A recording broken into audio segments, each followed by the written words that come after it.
लाखात नव्हे तर जगात एक लेख होता। छत्रपती शिवाजी महाराजांना वंदन करून मी माझ्या भाषणाला सुरुवात करतो। मित्रांनो,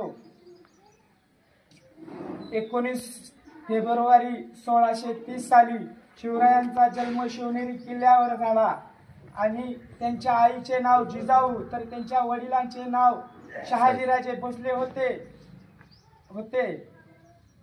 1645 ते सुवर्ण, आधी तोरणा, मग राजगड, मग प्रतापगड असे किल्ले त्यांनी मावळ्यांसोबत जिंकले आणि त्यांनी प्रतिज्ञा घेतली। अशा बलाढ्य शत्रूंशी त्यांनी झुंज देत शाहिस्तेखान, अफजल खान, औरंगजेब अशा बलाढ्य शत्रूंशी विरुद्ध लढाई केल्या शिवाजीराजेंनी मावळ्यांसोबत। मी एवढेच म्हणेन, आले किती गेले किती, उडून गेला भरारा, संपलाही नाही आणि संपणारही नाही माझ्या शिवबाचा दरारा।